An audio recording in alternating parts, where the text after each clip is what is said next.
Hello and welcome to Energy Voice Out Loud, the weekly news podcast that keeps you up to date on the hottest stories from the UK energy market.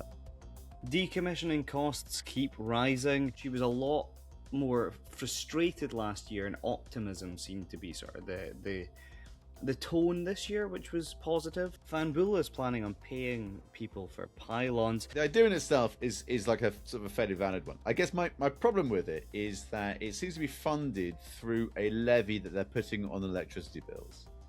And for God's sake, this is what we're trying to stop. And finally, Ming is still fighting for that Highlands manufacturing facility. But when the question about sort of Chinese surveillance and Chinese influence on the UK supply chain and energy sector is so much about these sort of unknowns, it's a bad thing to have happened right now during this sort of debate. That's a lot to talk about if you're just me, Aberdeen Peaches lead Ryan Duff, but thankfully this week I'm joined by renewables reporter Michael Bear. How are you doing this week, Michael? I'm doing good. This is my video podcast debut, so for anyone who's watching this on video, enjoy the face. I'm sure they will. And you know what?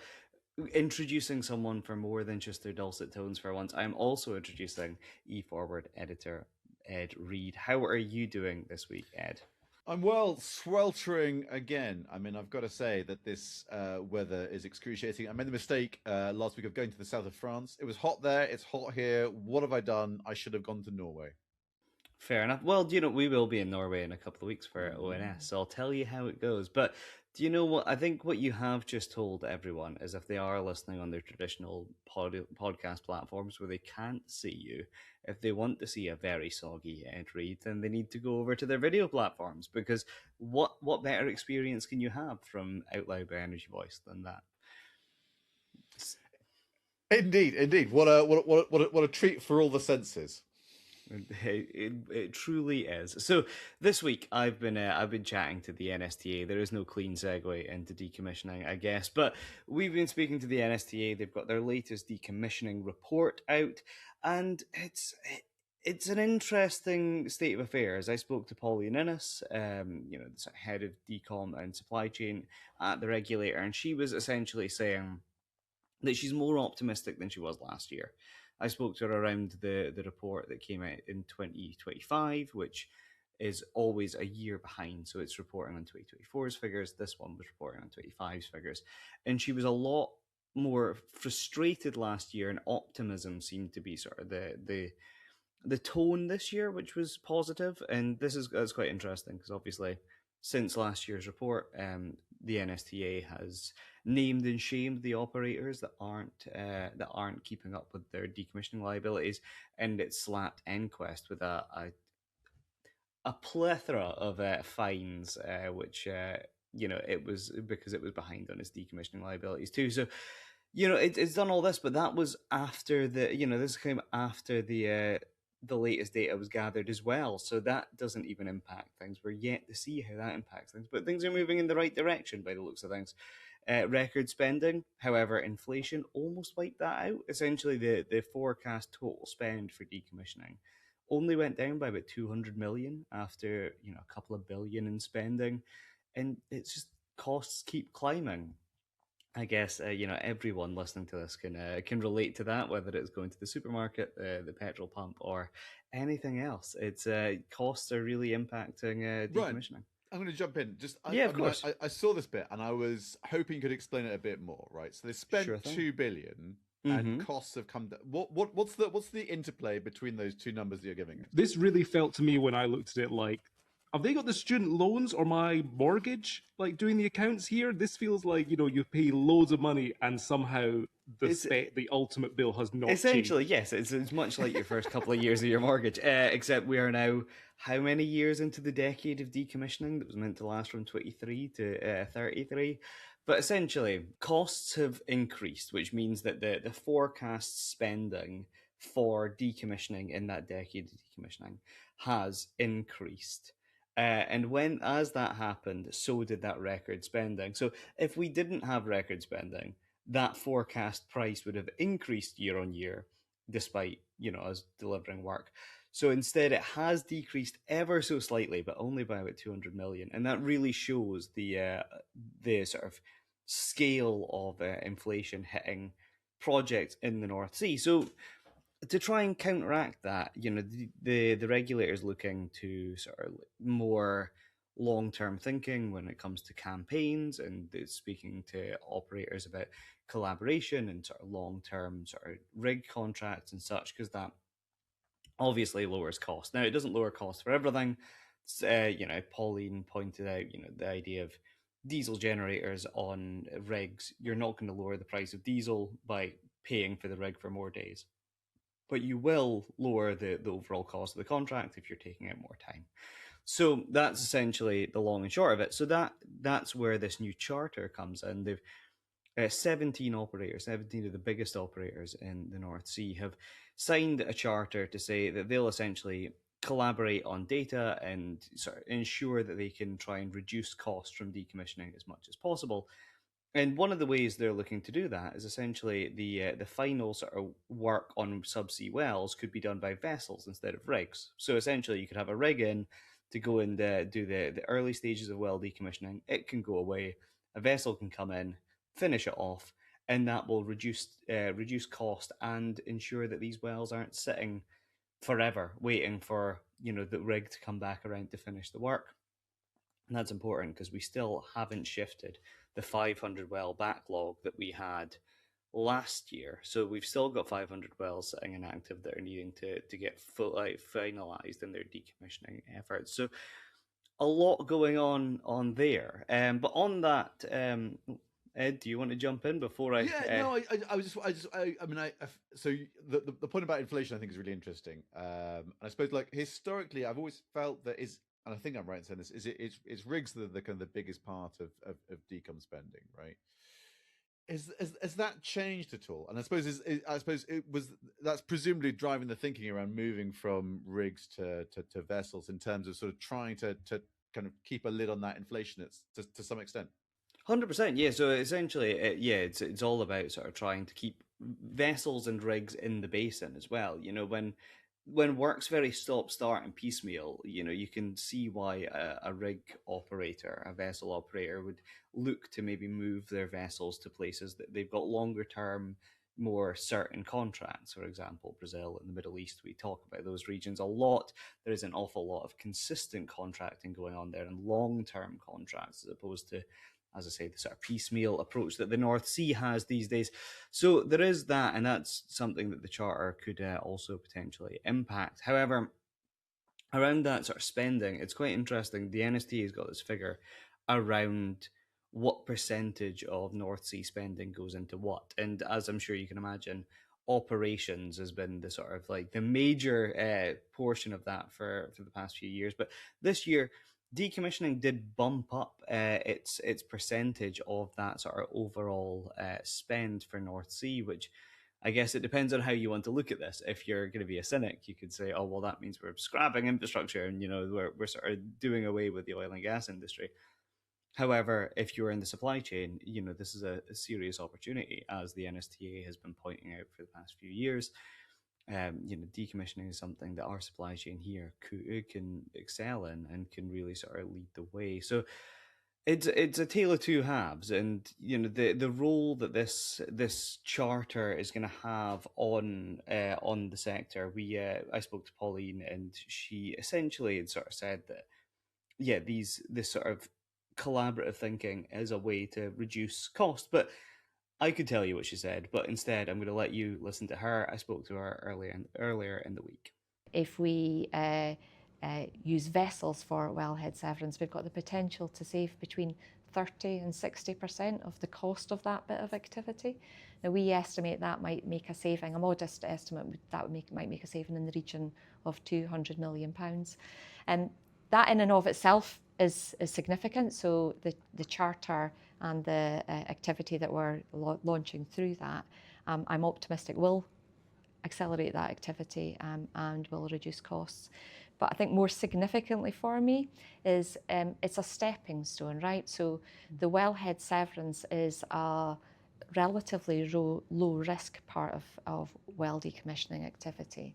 And we think if we can use this charter to establish contracting models and build trust in and around the basin, between and within the supply chain and operator community, that might create a model that we can then apply to other elements in decommissioning. So, after my sort of whistle-stop tour around a 40-odd page report, Ed, do you think that we're going to shift the dial on decommissioning, or is it just wishful thinking from the regulator?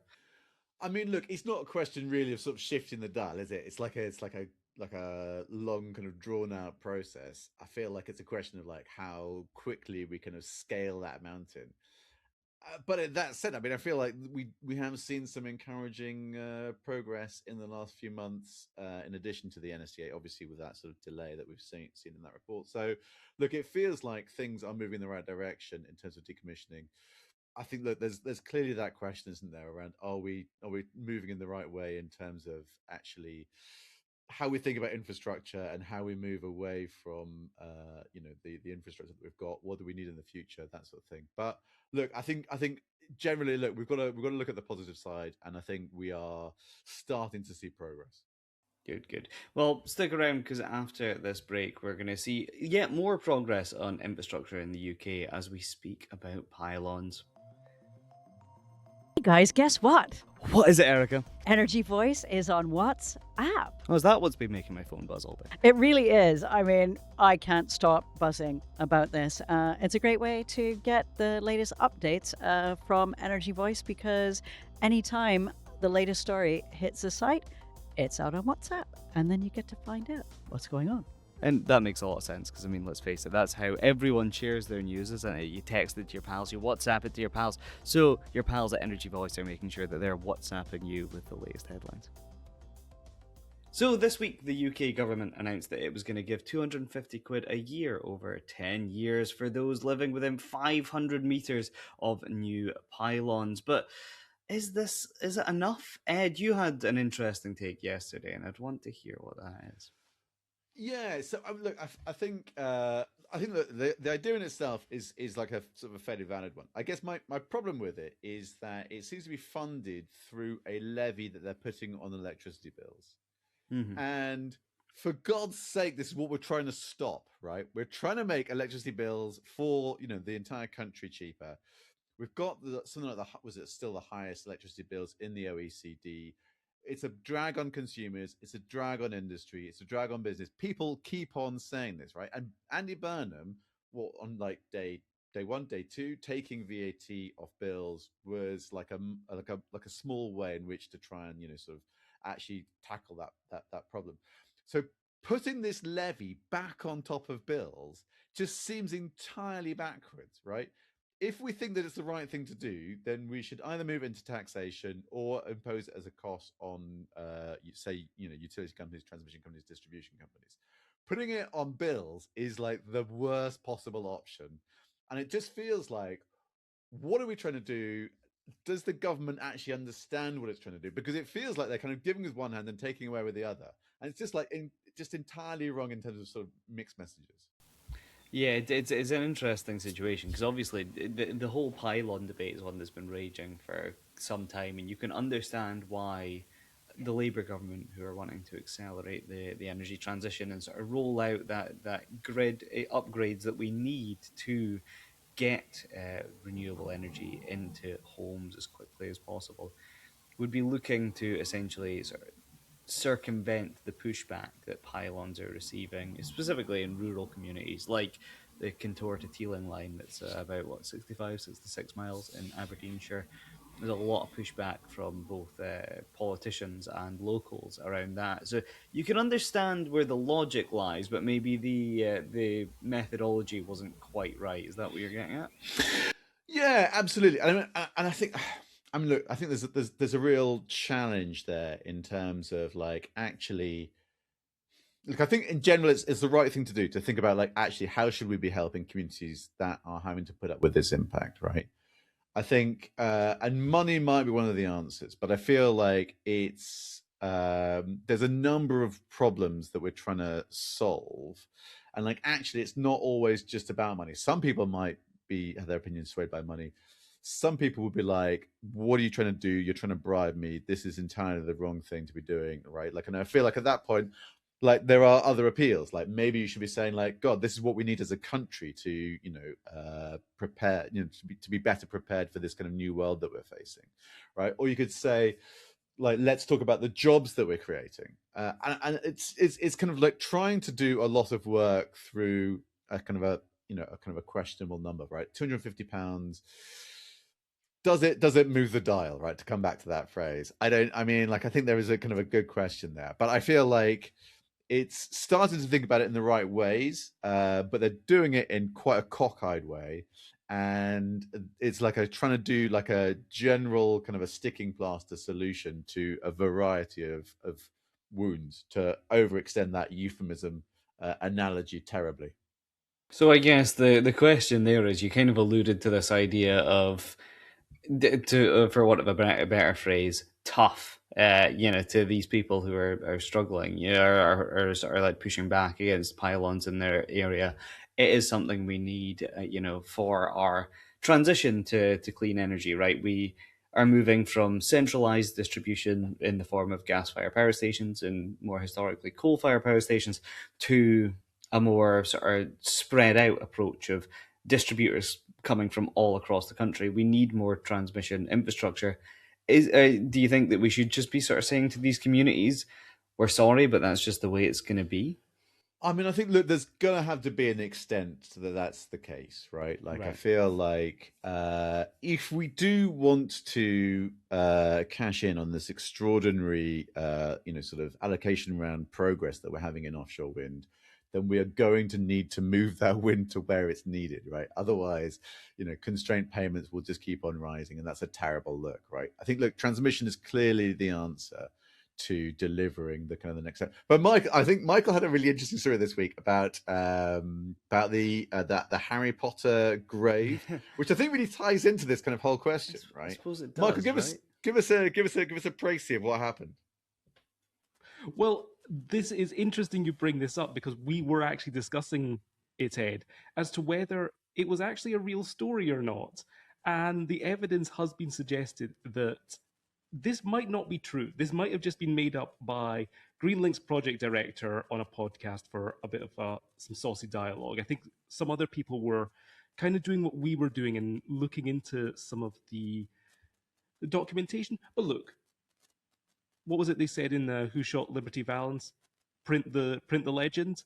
So the story this guy told was that Greenlink, this massive, like what was it, about 500 megawatt power line linking Wales to Ireland, that it ran through a Welsh beach, which contains the site where they shot the film of one of the Harry Potter films.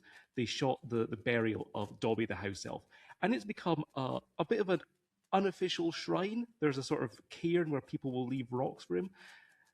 From what the guy said, that the original line was supposed to go through the site of this grave, and this prompted hundreds of calls from Harry Potter fans saying you need to move this, which they ultimately did. Now, you know, like we were saying, Ed, that, you know, sort of none of the documentation seems to have supported this. So maybe it was an unofficial sort of, you know, feedback. You know, we know that these projects, they go through official consultations.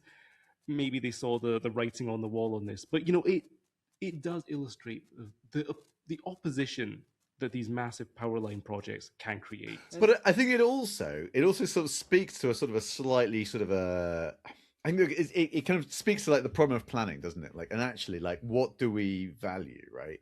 And I feel like there are always kind of exceptions. And I think if you look at like actually how they went about, you know, kind of doing this, you know, the landing of this cable on the beach, right? Actually, it was, you know, like they basically sort of drilled under the beach, so you can't actually see any impact on the, you know. Obviously, there are always questions, right? It looks like a lovely site. I've looked at some of the pictures, you know, and there was a kind of a whole question around like, is there an impact on surfing? Is there an impact on the environment? Is there an impact on, you know, Dobby the Harry Potter grave, right? And actually, they drilled under the beach, like it absolutely looked fine. But I think that there's a question there about like actually, what do we value when we're making these decisions? And it feels like that is very unclear, right? Like, to what extent is that are we going through the right steps to make sure things are being built in the right place? To what extent are we making sure that we're taking the decisions for the right reasons? And I don't want to say that Dobby the house elf is not a good reason to put a cable through a beach, but like, we just need to think it through a bit more. Apparently, we value Dobby a little more than Bronze Age remains, because that seemed to be the story that it was moved closer to those. But you do bring up the good point about the actual impact a lot of these projects can ultimately end up having. I've only ever seen the sort of the landing of like offshore wind power cables once they're kind of done. So I don't get to see, the companies don't invite me out when they're actually being installed. But once they're in, the impacts do look minimal. I guess this is part of a wider debate, isn't it, of the energy transition. Should it happen for people or to people, right? I feel like we're kind of skirting around that topic a little bit. But at the end of the day, we do need essentially the government shareholders, which is us, the voting public. They need buy-in, right? They need certainty that we're going to support them in their efforts, and that's sort of where these projects need to meet a happy middle ground, right? Yes, but I think that's the thing, right? Like, you set up this kind of opposition of 4 or 2, right? Mm-hmm. But I feel actually it's both, right? Like, obviously, the energy transition is happening for us, right? The government is trying to create a sort of a decarbonized system, which helps the world, which, gives us energy security, all of these things. But it's also happening to us, right? At the moment, we're putting up with high prices. People are having, their fields bulldozed or their, beaches dug up in various ways. So I think there's always a trade-off between those two. But I don't feel we've kind of really reconciled that fact, right? We are intending that it's for us, right? We are just trying to look at all the upsides, but there's clearly the kind of the downside as well. And I think we need to accept that with any big change, any industrial change, that there are these combinations of things that happen, and the glass is half full or half empty, I guess. There we go. Well, I think that does it for this conversation. I'm sure we will return to Dobby the House Elf, as well as the Pylons debate. More likely the Pylons debate, let's face it, in future episodes. But it's one that we're going to really have to keep a close eye on, because it's definitely an integral part of the energy transition, but also potentially a stumbling block. But stick around, because after this break, we're going to speak about another potential stumbling block for manufacturing for the energy transition. Want the energy stories that matter before everyone else? Sign up for the free Energy Voice Daily Briefing. Every morning, our team brings together the stories shaping UK energy, alongside the analysis and context you need to understand what happens next. Join the thousands of energy professionals already subscribed. Scan the QR code on the screen or visit energyvoice.com/newsletters to get the free daily briefing. So, national security threat or a missed opportunity for the Scottish manufacturing space? That's the debate that seems to have come back this week after Ming urged new Prime Minister Andy Burnham to rethink the government's ban on a potential manufacturing facility for wind turbines up in Ardassie, or at least that's where it was earmarked for. It's a debate that sort of spiraled out this week, because we saw business leaders in the Highlands also kind of put their shoulder behind Ming Yang and support it. We've seen the Scottish First Minister, John Swinney, also defend it, but he's previously said that he wasn't sort of briefed on the security risks, and he thought it was a massive upset. Last night I was hearing Energy Minister for the UK government, Michael Shanks, saying he was well briefed. And so it's an interesting debate, isn't it, around what do we value? And I know, Ed, around the time we were speaking about Ming Yang, you were essentially of the opinion that if we've got Chinese electric vehicles and Chinese appliances in our homes, what's the difference? Do you still feel that way? I do, and it feels like John Swinney, having now seen the security briefing, right? Like I feel like earlier this year he hadn't seen it. He was like, "Oh, let's open the door to Chinese investment." Mhm. Now he's seen the security briefing, and he's still saying the same thing, right? And this is what Michael Shanks has been like. Basically, I think that Michael Shanks this morning, yesterday, was saying something along the lines of, I can't believe he's now seen this security briefing and is still up for it.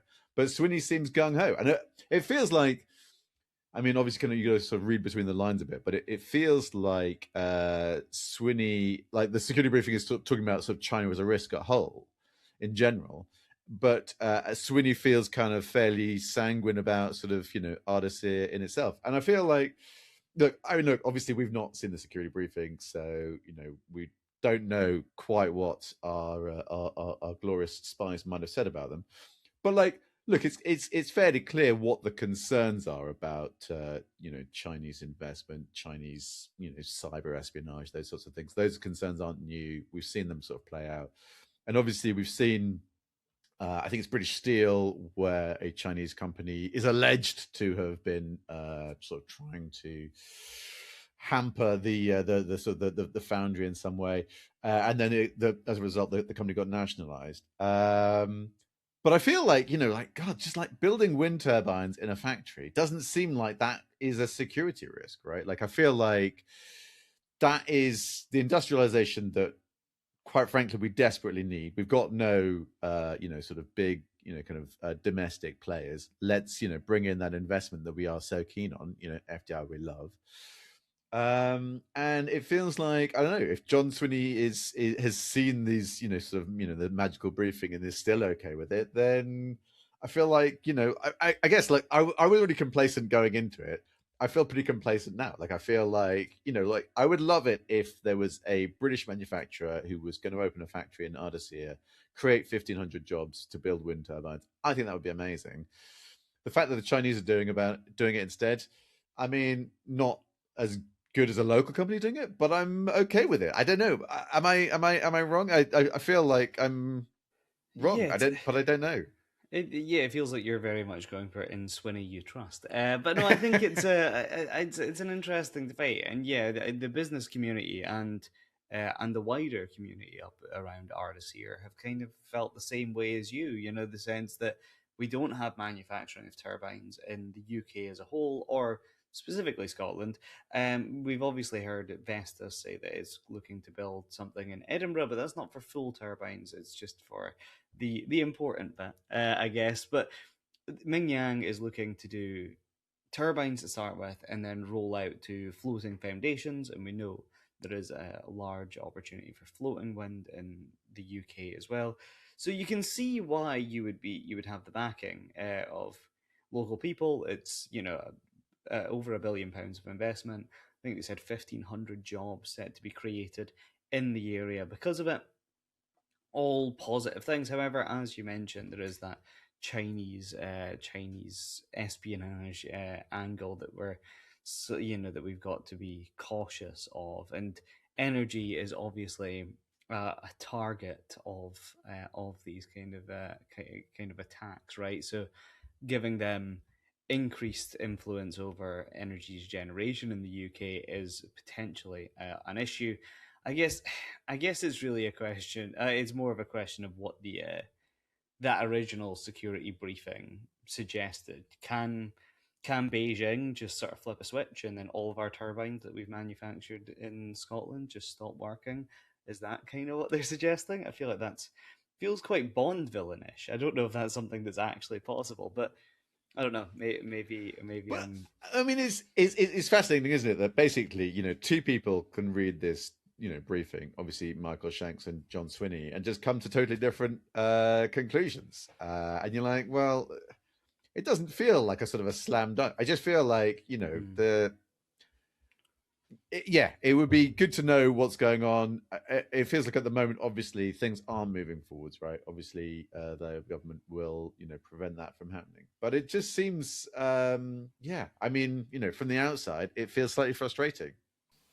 But Michael, you're our renewables reporter here at Energy Voice. You've obviously spoken about manufacturing for some time, as well as kept tabs on the Ming situation. What's your general takeaway? Do you think that the UK needs that large-scale OEM that's already established in market, or is there a real reason to push back against the Chinese investment? Well, look, I'm just going to say that all my sort of generally pro Ming Yang, pro like getting an actual big industrial player to create jobs and actually take advantage of some of the manufacturing opportunities of the energy transition that we really let slip by.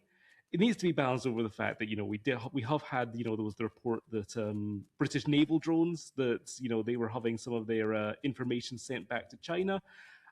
I think we've had a lot of attempts to mollify us by pointing out, it wasn't sensitive information. We don't really know what was going on with it.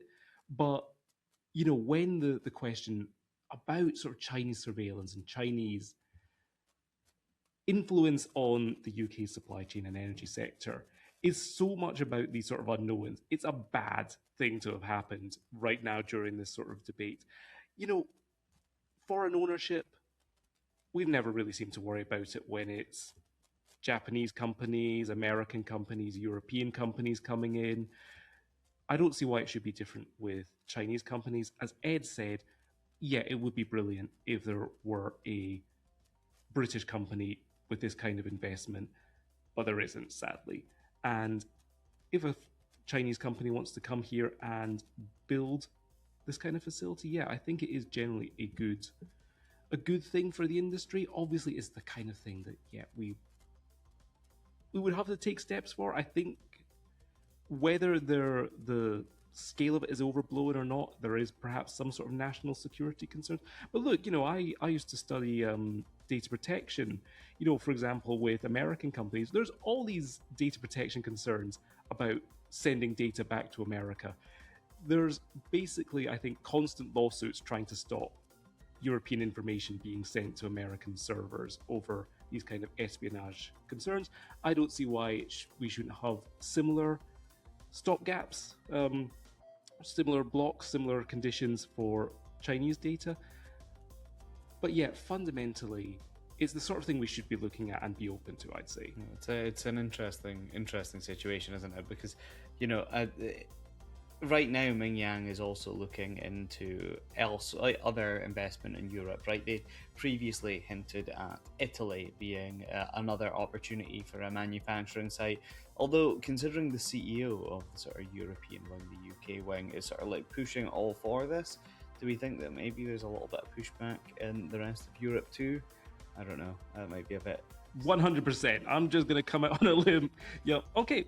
Next question. we're unanimous. So if that's the case, yeah, I think that immediately sort of gives Michael Shanks and the UK government's argument a little bit more of a firm backing, right? We're speaking about the difference in opinion between Shanks and Swinney this week around the data in the briefing, but if the rest of Europe is also kind of seeming to be pushing back against Ming Yang, there is a real concern here that we need to be keeping an eye on. But that being said, we don't have a manufacturing base here in the UK either, and that is where the jobs and investment in wind will really be. So it's a story that's going to continue to evolve going forward, as is the Pylon story and decommissioning. So if you were interested in any of this, well, you can get these stories as they come out every morning into your email inbox by signing up to the Energy Voice newsletter,